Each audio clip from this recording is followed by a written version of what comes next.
tú. Esto no es asunto tuyo, perro. Rose, estas peleas dañan a Bella. El feto daña a Bella. ¿Por qué no dices lo que es? Bebé, él es solo un bebé. Es posible. Hola, hola, estrellitas lectoras y oscuras.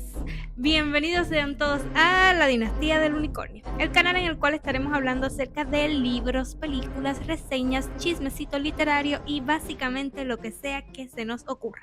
Yo soy Rocío y hoy te vengo a hablar de uno de mis temas favoritos en todo el mundo mundial. En serio, yo soy mega fan de estos bichos desde que tengo uso de razón. Siempre me ha gustado ver todas las series, películas, incluso cuando era pequeña y había algunas que no eran para mi edad, pues aún así a mí me gustaban. Todo lo que tenga que ver con vampiros es de mi agrado. Por lo tanto, me complace traerles este contenido. Hoy te voy a contar todo el lore histórico en la literatura, en el cine, absolutamente todo de los vampiros. Así que si este tema te interesa, pues quédate en el video.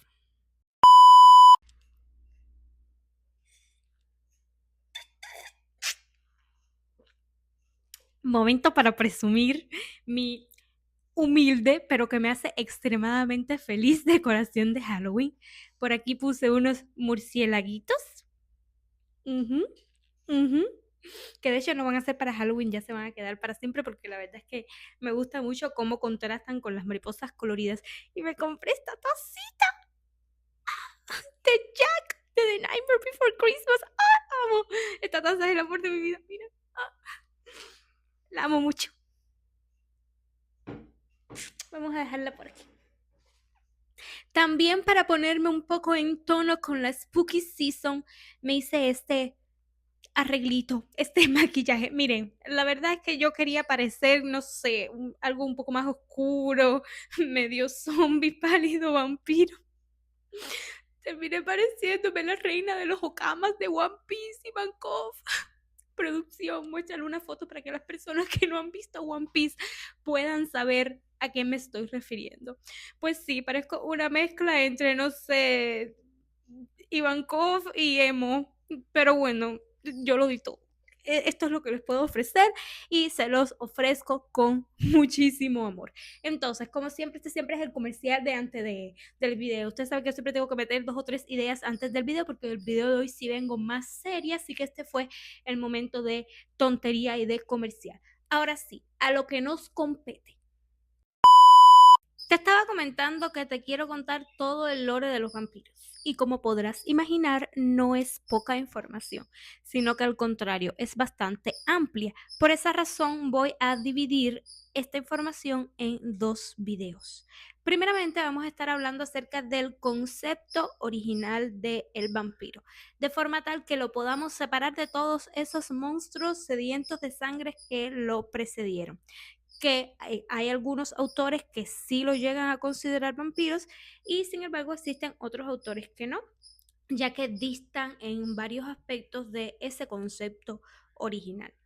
Y por otra parte estaremos hablando acerca del arquetipo del vampiro, es decir, el vampiro en su forma más pura, cómo era el vampiro en el momento histórico en el cual surgió, en el momento histórico en el cual se le comenzó a llamar vampiro.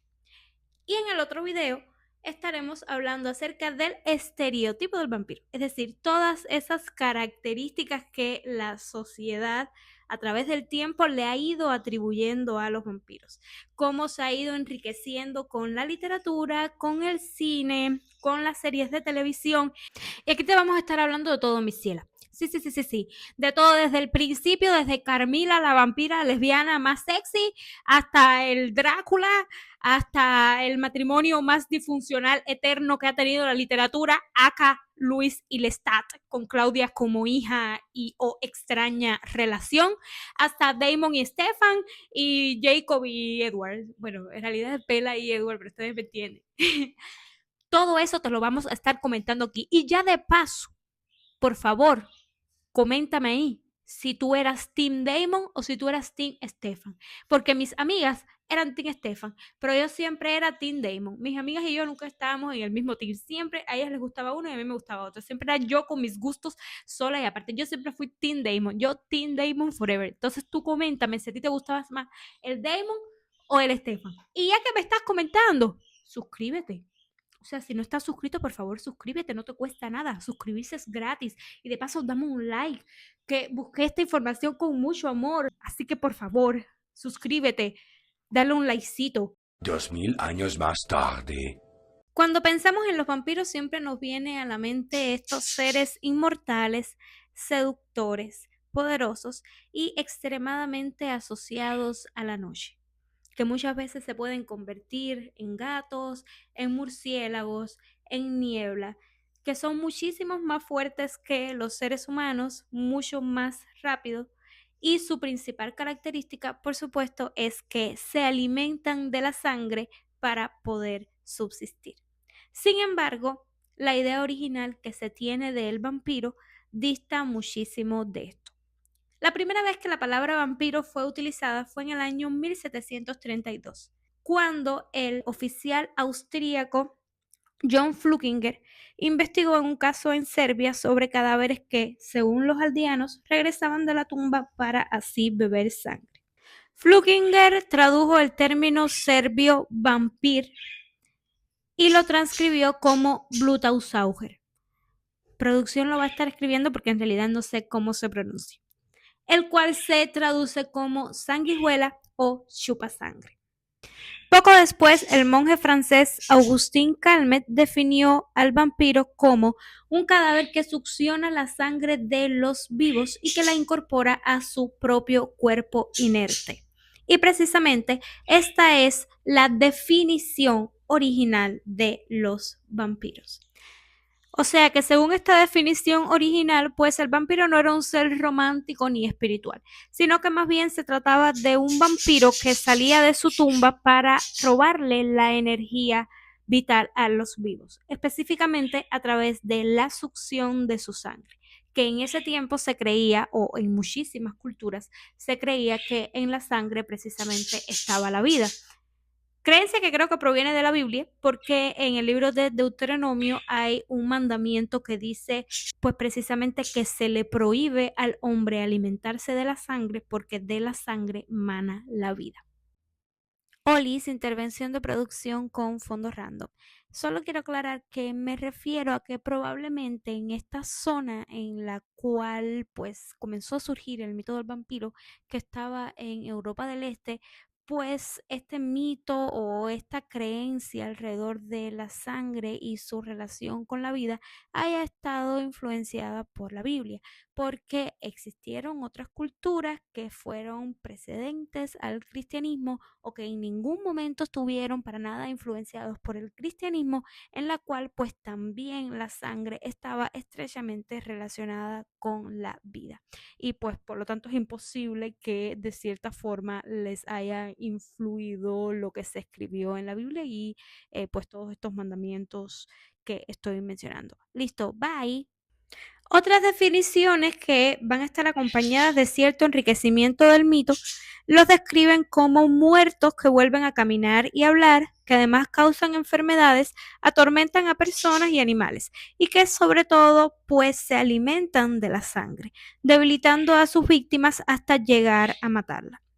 Incluso se llegaba a decir que aquellas personas que morían a causa de un vampiro se convertían en uno de ellos. Y existían algunas formas de detenerlos que fueron como que pasándose de generación en generación o que fueron convirtiéndose parte de la tradición popular. Para ello la gente solía exhumar los cuerpos, les cortaban la cabeza, les arrancaban el corazón o los quemaban, porque se creía que solamente si se destruía el cuerpo por completo, el alma podía dejar de vagar. Es decir, que básicamente era como una mezcla entre los fantasmas o la idea que tenemos en el día de hoy de fantasmas, de espíritu errante y zombie. Ahora bien, según esta definición original que estuvimos hablando de Augustin Calmet, pues los vampiros van a distar mucho de algunos de esos seres mitológicos también asociados con la muerte o con la alimentación de la sangre que existieron en algunas culturas previas, tales como la sucubo Lilith o como las lamias, las estirges. Sin embargo, existen algunos autores que sí ven a todos estos seres mitológicos como vampiros, pero eran más bien como vampiros que tenían otro nombre al ser parte de una cultura diferente a la cultura centroeuropea, donde se comienza a llamar a estos seres con el nombre de vampiro. Para este video sí vamos a tomar a todos esos seres mitológicos como parte de la cultura previa a el arquetipo del vampiro o a la idea original del vampiro.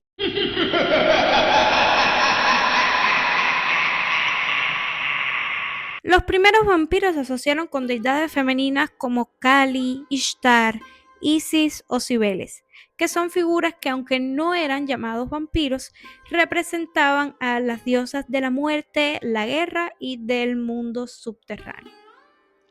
También se han identificado algunas figuras femeninas que tienen el poder de la seducción y la destrucción, vinculadas a las llamadas diosas del amor oscuro.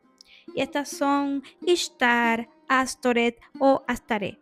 Múltiples nombres para la misma fuerza terrible del amor y además es equivalente al dios de la guerra en la batalla. En la cultura tibetana también se encuentran varios ejemplos similares. Por ejemplo, en el libro tibetano de los muertos se describen a 158 deidades bebedoras de sangre, muchas de las cuales van a estar representadas en color rojo. Estas deidades van a simbolizar el ciclo del nacimiento, la muerte y el renacimiento, siendo la sangre su dominio y además el símbolo de su poder vital. De modo similar, en la cultura sumeria existía la creencia de los equimus, que van a ser demonios o espíritus de personas fallecidas que vagaban por los desiertos y que succionaban la sangre. Existen varias personas que dicen que estas figuras se pueden interpretar básicamente como una representación de la deshidratación que solían pasar los hombres tras vivir en el desierto, donde es bien conocido que no están accesibles las diferentes fuentes de agua y que además ocurre una deshidratación más rápida por las condiciones ambientales, o mejor dicho, por las condiciones climáticas. En ningún caso se creía que los equimus pudieran incorporar a su cuerpo la sangre que succionaban. Por otra parte está la figura femenina de Lilith, que une tanto a la tradición babilónica como judía como cristiana. Según algunas creencias, Lilith fue la primera esposa de Adán, es decir, la que precedió a Eva. Una de las razones que se piensan que pudo haber dado origen a esta creencia, que para algunos es un mito y pues para otros sí es como canónico, es que en el libro de Génesis, específicamente en el capítulo 1, en los versículos del 26 al 27 se describe lo siguiente. Entonces dijo Dios: hagamos al hombre a nuestra imagen, conforme a nuestra semejanza, y señoree en los peces del mar, en las aves de los cielos, en las bestias, en toda la tierra, y en todo animal que se arrastra sobre la tierra. Y creó Dios al hombre a su imagen. A imagen de Dios los creó, varón y hembra los creó. Y luego más adelante en el capítulo 2, entonces, es cuando pues se pone la creación del hombre, de que si fue del barro, de que si luego le saca la costilla y que a partir de ahí se crea a Eva. O sea, hay dos momentos de la narración de la creación del hombre. Y en el segundo momento se dice que al que primero se creó fue Adán y que luego a partir de Adán se sacó a Eva. Sin embargo, en el primer momento, que es esto que les acabo de leer, Génesis capítulo 1, versículos 27, dice que cuando Dios creó al hombre, varón y hembra los creó. Pues para la mayoría de las personas que son cristianas, en realidad esto el primer versículo fue como un resumen y luego el capítulo 2 fue como una mayor explicación de lo que ocurrió. Pero para algunos no, para algunos cuando se refiere a varón y hembra los creó, quiere decir que los creó a los dos de la misma forma.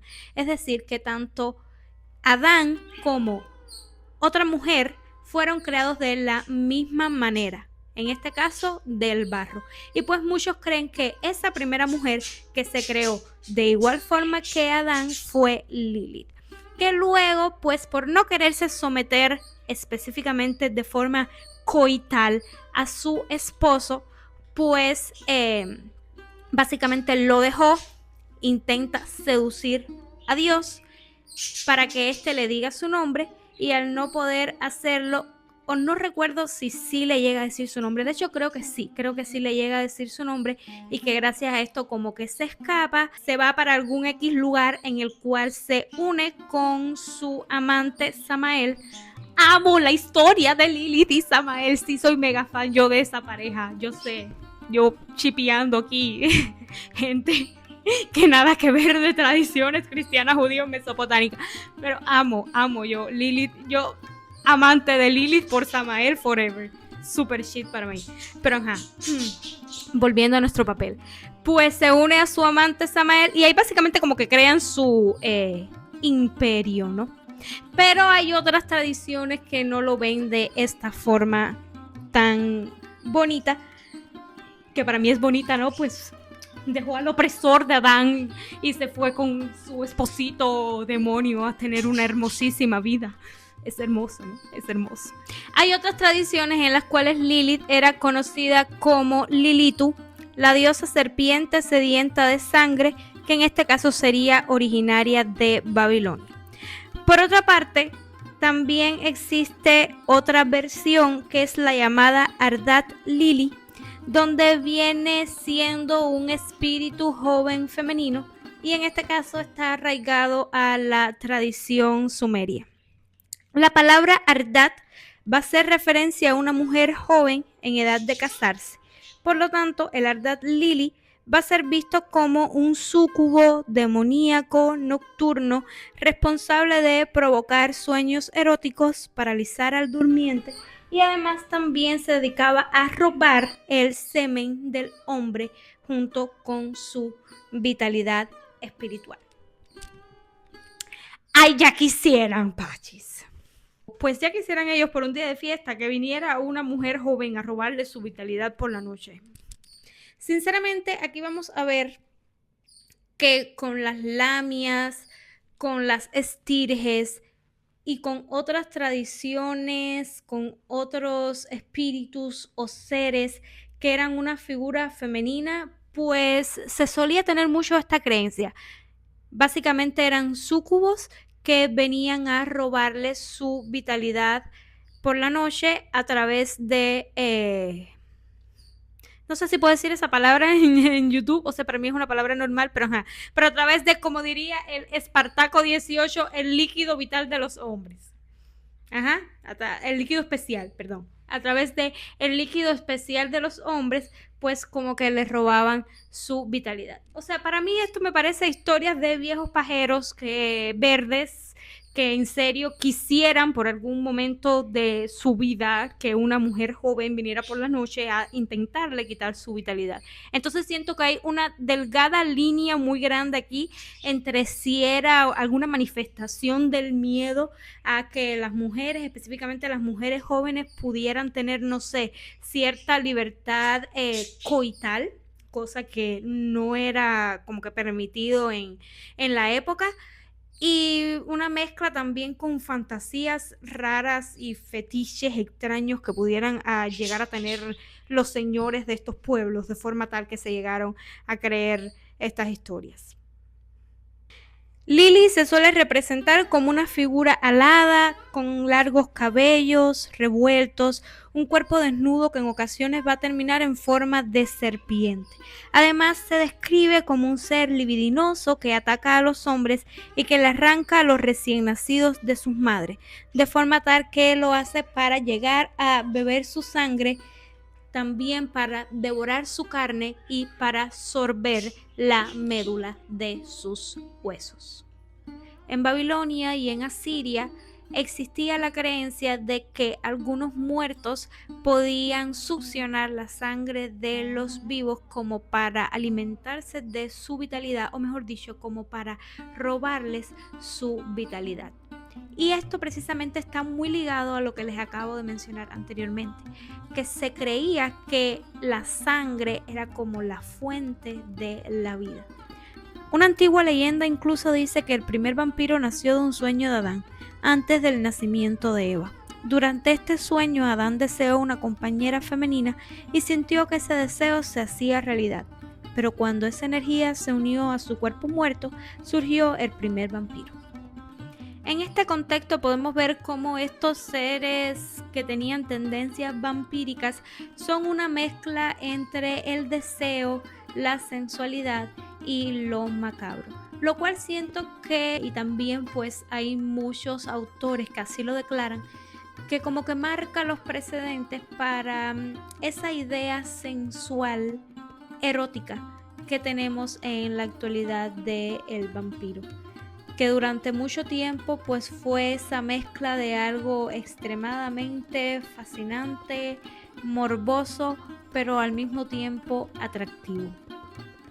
Algunos investigadores van a situar el nacimiento del vampiro tradicional en la antigua Mesopotamia, junto con Babilonia. Los escritos de esta época demuestran una mitología muy rica que estaba habitada por innumerables deidades y espíritus. De hecho, los mesopotámicos no invocaban a sus dioses porque le llegaran a tener respeto o para adorarlos, sino que más bien lo hacían para que esto los librara de los diferentes espíritus en los cuales ellos creían y los cuales los frecuentaban.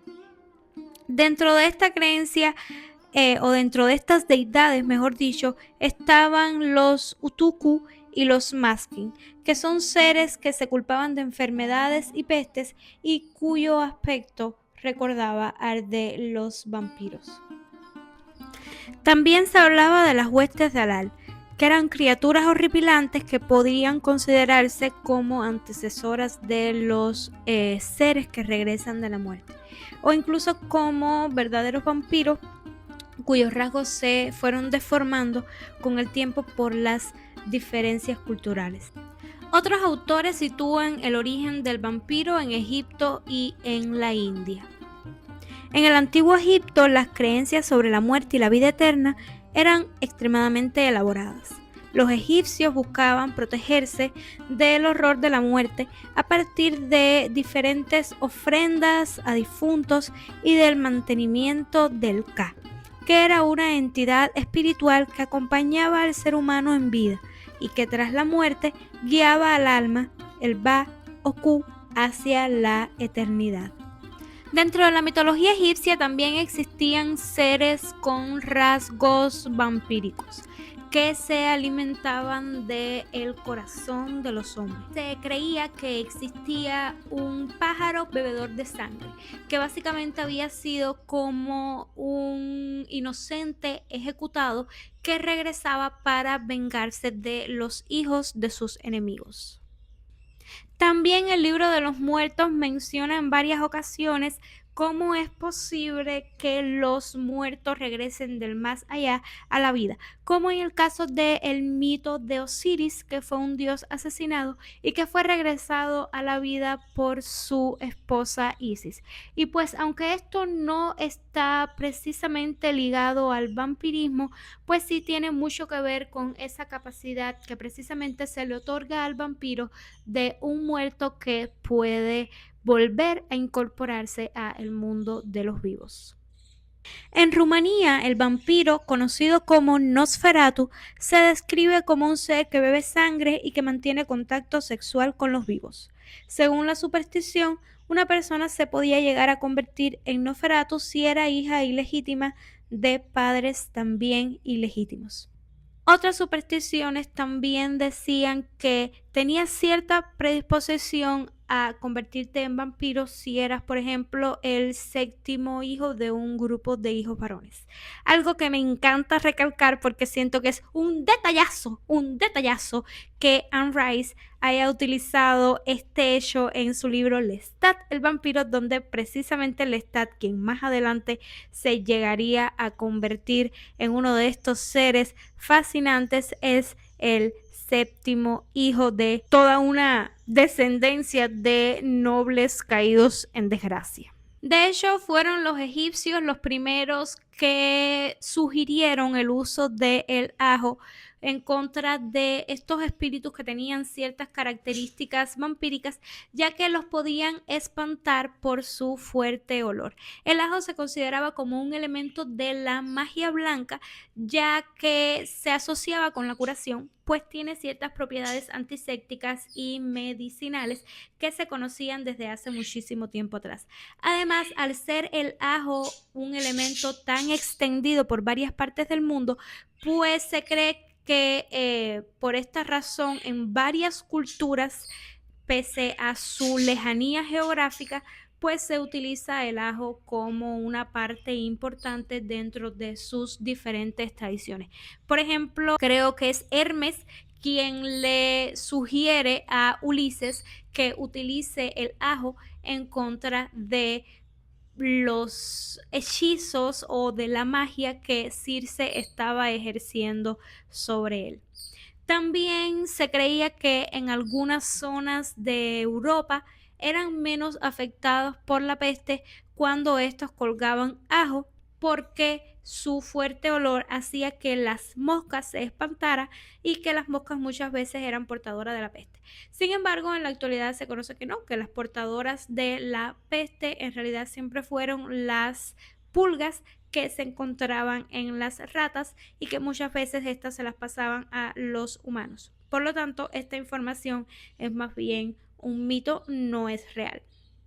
Ya cuando avanzamos a las culturas grecorromanas, encontramos a varias figuras femeninas que aportaron ciertos elementos que enriquecerían a la idea posterior del vampiro, tal como las estirges y las lamias. Lamia, según la mitología griega, fue una hermosa reina de Libia, que era hija de Belo y Libia, que tuvo un romance con Zeus. Cuando Hera descubrió esta infidelidad, le arrebató cruelmente a los hijos que tuvo con él, ya fuera secuestrándolos o matándolos. Lamia enloqueció de dolor y comenzó a devorar a los hijos de otras mujeres. Con el tiempo su cuerpo se deformó y se convirtió en un monstruo. Zeus, compadecido, le concedió el don de la profecía y la capacidad de quitarse los ojos, ya que Hera la había condenado al insomnio eterno. Ya después, con el tiempo, las Lamiae se convirtieron en demonios o seres femeninos muy hermosos que básicamente seducían a los hombres para después devorarlos. Es lo que les digo, era un fetiche. Ya quisieran ellos que una mujer bonita los hubiese seducido para después devorarlo. Es una especie de qué sé yo, es una especie de mezcla ahí entre fetiche raro y miedo. Muy raro todo esto, señores, con sus jovencitas que los querían seducir para robarles su energía vital o su vida. Por otro lado, las estirges eran seres alados que se alimentaban de la sangre de los vivos. Su nombre proviene del griego strix y del latín striges, y designa criaturas con forma de ave, alas similares a las de un murciélago, ojos amarillos y un pico alargado para succionar sangre. Cuenta la leyenda que una vez que una estirge se aferraba a su víctima, resultaba casi imposible separarla hasta que terminaba de drenarla. Además, tenían una vista y un olfato agudos, lo que las convertía en las cazadoras nocturnas perfectas. Y precisamente relacionado con las estirges está el anuncio o comercial biológico que les voy a dar a continuación. Datazo biológico que a lo mejor no sabían o a lo mejor sí. ¿Sabían que precisamente el grupo al cual pertenecen las rapaces nocturnas, dígase las lechuzas y los búhos, se llama estrigiformes? Porque ese término strix, algunos dicen que se traduce precisamente como lechuza, Pese a que el ser era una mezcla entre ave y murciélago, es decir, la estirge podía llegar a evocar más a un murciélago que a una lechuza, pues en realidad lo veían más como un ave que como un murciélago. Y la palabra estrigiformes significa con forma de lechuza. Like si no sabías ese datazo biológico. Mira, ya son 2 veces ya que te mendigo like. Por favor, dame like.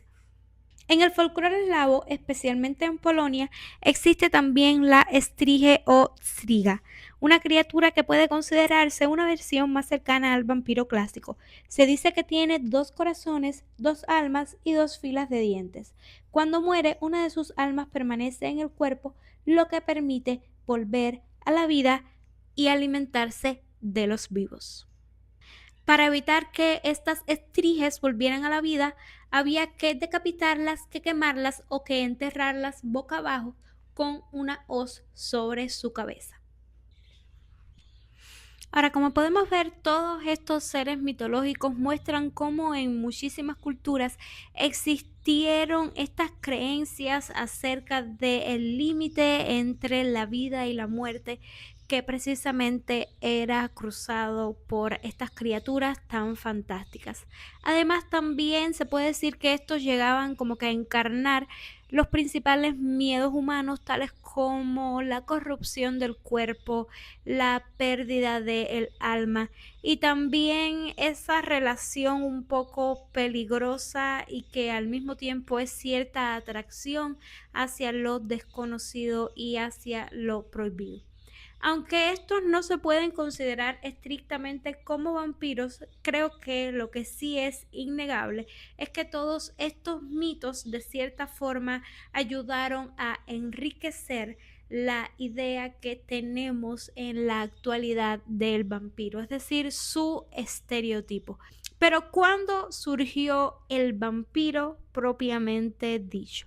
Pues precisamente ahora vamos a hablar acerca de el arquetipo del vampiro.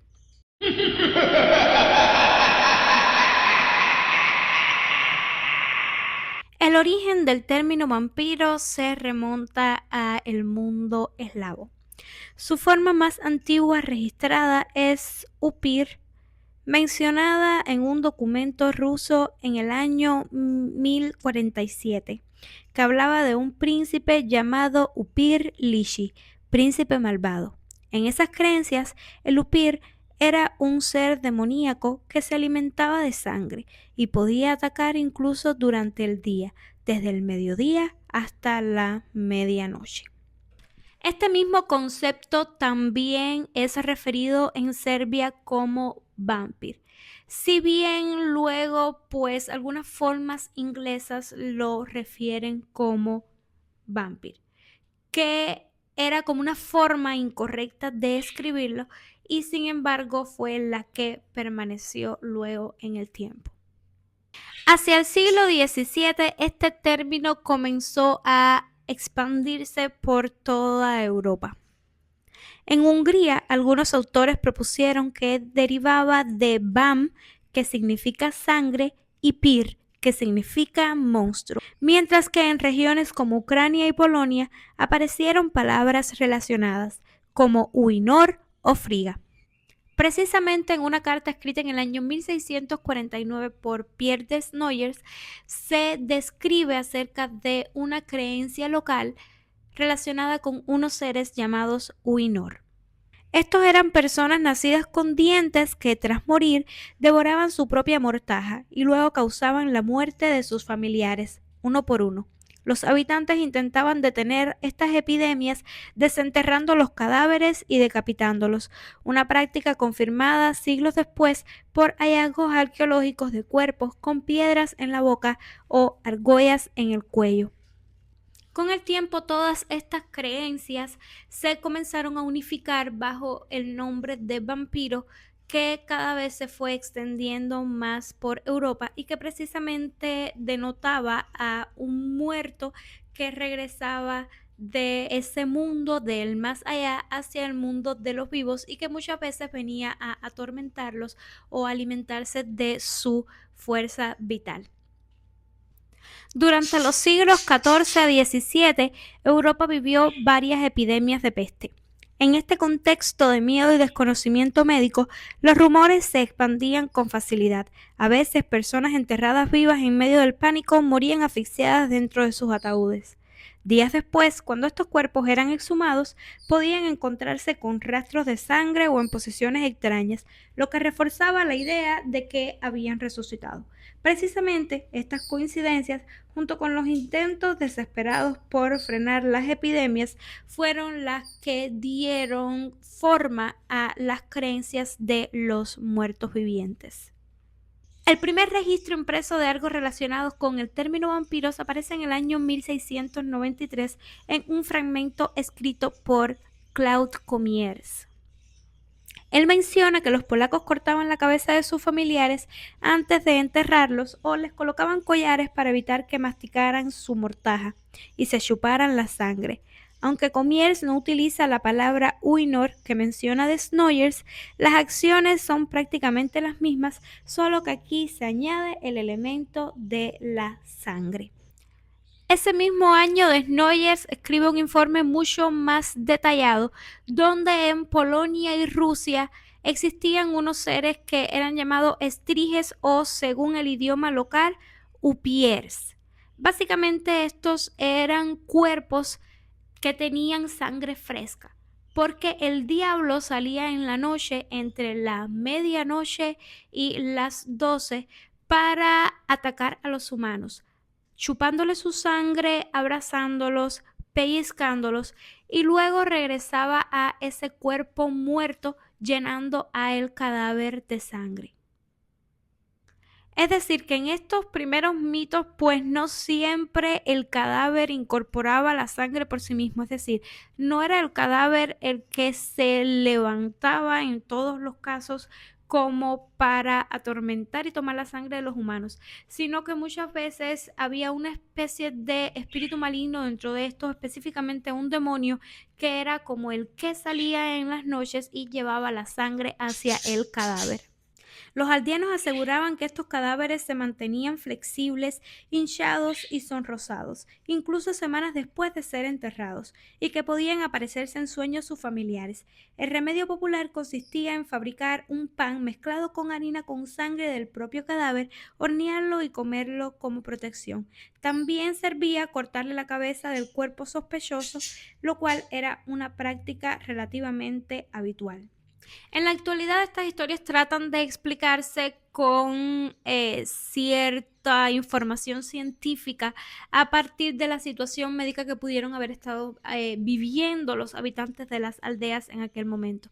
En la Europa del siglo XVI-XVII, pues muchas aldeas sufrieron varias epidemias de anthrax, que lo pueden llegar a sufrir tanto los animales como las personas. Algunas de las características que tenían los cadáveres de las personas que lamentablemente fallecían por esta enfermedad era que llegaban a tener su cuerpo lleno de moretones. Además, su sangre no llegaba a coagular del todo y el cadáver también podía llegar a tardarse en descomponerse, que son muchas de las características que se le atribuyen precisamente a esos muertos que en ese tiempo se creían o era creído por los aldeanos que pudieran llegar a ser vampiros. Entonces, pues es muy probable que en realidad haya sido más bien desconocimiento médico, cosa que incluso vamos a ver más adelante algunos de las propias personas, de los clérigos, médicos, estudiosos de la época llegaron a creer. El relato de Desnoyers llegó a llamar tanto la atención que incluso se le intentó dar una explicación racional. Y por una explicación racional me refiero a que se le intentó buscar una causa detrás de eso, pero no una causa científica ni lógica, sino una causa más bien espiritual. En el año 1694, Mariner intentó explicarlo. Propuso que parte del espíritu del difunto permanecía junto a su cuerpo y podía materializarse levemente para absorber sangre y devolverla al cadáver. Poco después, en el año 1701, el viajero de Tournefort declara la ejecución de un brucolaco en la isla griega de Mykonos. Y precisamente un brucolaco es pues uno de los nombres que se les da también a estos primeros seres vampíricos. Los aldeanos sospechaban que un excomulgado fallecido era el causante de ruidos nocturnos y desenterraron su cuerpo, que describieron tan fresco como si siguiera vivo. Aunque el autor observó signos normales de putrefacción, los lugareños insistían en su lozanía. Lo decapitaron y luego lo quemaron. Los ruidos cesaron, pero el autor cree que este escándalo en realidad se debía a unos mendigos que rondaban por el lugar y no a estos seres mitológicos. Ahora bien, el surgimiento de todos estos mitos en este tiempo es una especie de mezcla entre miedo a lo desconocido y un miedo a la muerte que llegase a ser socialmente aceptable. Resulta que entre los siglos XIX y XVIII, Europa del Este era considerado por el resto de Europa como un lugar bastante inhóspito, como un lugar que llegaba a causar cierta curiosidad, cierta fascinación, pero al mismo tiempo cierto miedo a lo desconocido, ya que este era un lugar que habitaban demasiadas etnias, que tenía demasiadas culturas, distintas fisonomías, y por lo tanto esto lo llegaba a tener un ambiente un poco más caótico que lo que se estaba cocinando en el resto de Europa. Precisamente este miedo a lo desconocido pues también lleva a que se lleguen a fundamentar ciertas creencias en esta parte de Europa. Por otro lado, también estamos hablando de épocas en las cuales el continente fue extremadamente azotado por epidemias, por plagas, por distintas enfermedades. Y el surgimiento del vampiro también se toma como un miedo a la muerte que llegue a ser socialmente aceptable. Cuando muchas veces morías tu familiar sin llegar a tener una causa aparente, alguien tenía que ser el culpable. Y pues muchas veces se le atribuía esa causa a estos espíritus o a estos seres malignos. También tiene mucho que ver el hecho de que muchas veces cuando existía un contagiado, es decir, el primer contagiado ya fuera de una familia o de un pueblo, este en ocasiones llegaba a extenderlo a el resto del pueblo o al resto de su familia. Y pues precisamente eso está muy relacionado con eso de que el vampiro mataba a sus vecinos o que el vampiro llegaba a matar a su familia. Probablemente fuera más bien que esa persona, la primera en morir, llegó a contagiar a sus seres más allegados. Y pues también cuando muchas veces hablaban de vampiros que llegaban a acabar con pueblos enteros, pues también pudiera ser porque un contagiado, el primer contagiado, pudo haber llegado a infectar a todo el resto de la aldea. Estamos hablando de una época donde ya de por sí el conocimiento médico no era el mejor, no era el más preciso, y pues muchos de estos casos de vampirismo se dieron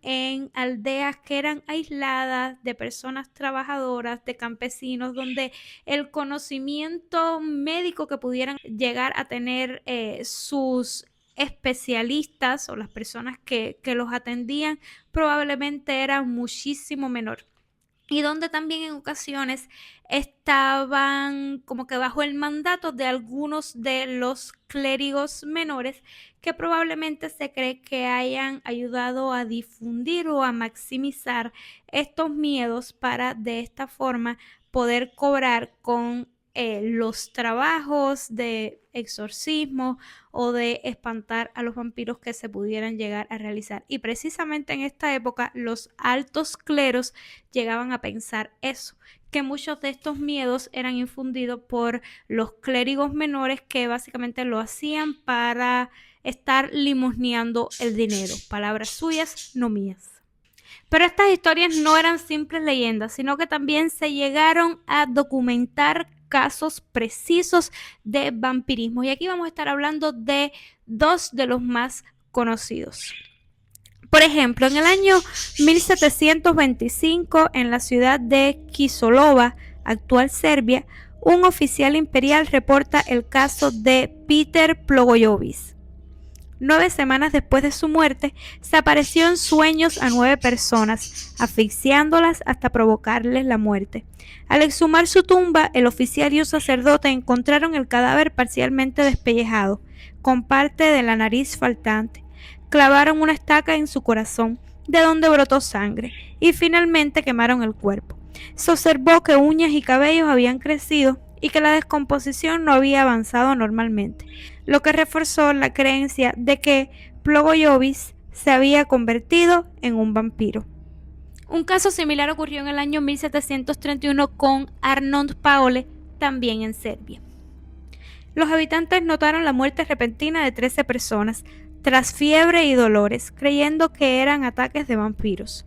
Al abrir las tumbas, algunos cuerpos estaban muy descompuestos, pero otros estaban casi intactos. De todos brotaban sangre fresca por ojos, boca, nariz y oídos. Los aldeanos decidieron desenterrar a Paole y otras 4 personas, atravesarles el corazón con estacas y quemarlos, siguiendo la creencia de que así se detenía la cadena de vampirismo. Los muertos convertían en vampiros a quienes habían atacado.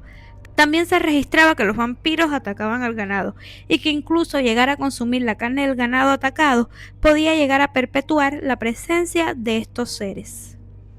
Mientras los académicos y las autoridades estaban reflexionando acerca de todos estos casos de vampirismo que estaban ocurriendo en diferentes aldeas, muchas de estas historias llegaron a distorsionarse con la tradición oral, llegando a ser muchísimo más exagerada que lo que se había contado originalmente. En 1738, el marqués de Argens, en su carta 137, describe cómo, según los rumores distorsionados del caso de Peter Plogoyovich, un anciano de 62 años falleció en la villa de Kisilova. 3 días después de su entierro, se apareció durante la noche a su hijo pidiéndole comida. Tras alimentarlo, desaparecía. La noche siguiente volvió a pedir comida y al día siguiente el hijo fue encontrado muerto en su cama. En los días siguientes, 5 o 6 vecinos murieron de forma repentina. El oficial imperial que fue enviado para tratar el caso abrió la tumba de 6 semanas y aún así comenta que se encontraba con los ojos abiertos, se encontraba todavía respirando y se encontraba sin signos de putrefacción. Sin embargo, estaba claramente muerto. A partir de todas estas características, pues fue declarado como un caso de vampirismo. El verdugo le clavó una estaca en el corazón y redujo todos sus restos hasta que se convirtieron en cenizas. Sin embargo, algo bastante curioso es que ni en el señor ni en sus hijos se encontraron marcas de vampirismo, es decir, de mordidas. Los relatos se siguieron distorsionando con la tradición popular. En el año 1734, 3 ingleses que estaban viajando de Venecia a Hungría contaron el caso de Paole completamente distorsionado. Los vampiros salían de sus tumbas durante la noche, atacaban a hombres, mujeres y niños y les chupaban la sangre hasta matarlos. Los aldeanos describían cómo las víctimas sufrían asfixia y otros síntomas relacionados con la presencia de los muertos, cuyos cuerpos aparecían en todas partes, con ojos, bocas, nariz, mejillas y pechos turgentes y llenos de sangre. Incluso, aunque los cuerpos habían muerto hace mucho tiempo, parecían frescos, las uñas y el pelo habían crecido y no mostraban signos de corrupción. Se creía que quienes morían por estos ataques se convertían a su vez en vampiros, y para detener esta cadena se consideraba necesario atravesar con estacas a los cadáveres y quemarlos, actos que supuestamente cesaba todas las perturbaciones. Ya desde este tiempo el vampiro se fue incorporando poco a poco en la literatura, comenzó a ser utilizado de forma metafórica e incluso Voltaire dice que se llamaba vampiros a aquellos que llegaban a ser codiciosos y estafadores. Entonces, con toda esta información podemos definir el arquetipo del vampiro. O sea, originalmente, ¿qué era el vampiro? Bueno, pues el primer vampiro, el original, el primerito que hubo, era básicamente un cadáver que a partir de un demonio como que incorporaba la sangre de los vivos a sí mismo sin necesidad de salir de la tumba. Sin embargo, con algunas de estas historias hemos visto pues que varios de los relatos distorsionados sí tienen en cuenta que estos cadáveres podían llegar a salir de la tumba y pues presentarse ante sus familiares o sus conocidos o las personas que podrían llegar a ser sus víctimas en un futuro. Pero ya esto sí sería como que cierta distorsión de los relatos originales. O sea que el vampiro original, pues en un primer momento no salía de su tumba para alimentarse. También aquí estamos hablando de seres que en realidad carecen de propósito, de seres que llegan a carecer de emociones, que no son del todo conscientes de sí mismos, es decir, son seres que no son conscientes de su vampirismo y que no llegan a tener un propósito explícito como sí iremos viendo más adelante, donde ya el vampiro pues básicamente tenía una fuerza superior, una fuerza más allá que sí lo hacía tener ese impulso, esa sed de sangre prácticamente incontrolable y sí tenía cierta conciencia de eso, haciendo que abrazara su naturaleza o que luchara en contra de esta. Bueno, Sherazada vio acercarse a la mañana y se cayó discretamente. Hasta aquí ha llegado el video de hoy, estrellitas. Ya es hora de despedirnos. Espero realmente que les haya gustado toda esta historia de los vampiros. A mí realmente me gusta demasiado. Me súper, hiper, mega encanta el arquetipo del vampiro. De hecho, una de las partes que más yo disfruté de Entrevista con el vampiro es cuando Luis y Claudia van a Europa del Este y se encuentran con un grupo de personas que precisamente están como que luchando así en contra de un caso de vampirismo. Eso me encantó, me súper encantó porque ese caso en específico se apegaba mucho al arquetipo del vampiro. Incluso ellos se llegan a encontrar con seres así, sin conciencia. También les recomiendo muchísimo un libro que se llama El vampiro, es una antología de cuentos. El libro creo que es de una editorial cubana. De hecho, gracias a eso yo lo leí cuando tenía unos humildes 15 años y se convirtió en uno de mis libros favoritos en todo el mundo mundial. Es básicamente como un editor agarró un montón de cuentos, son como 12, 15 relatos de cuentos súper antiguos.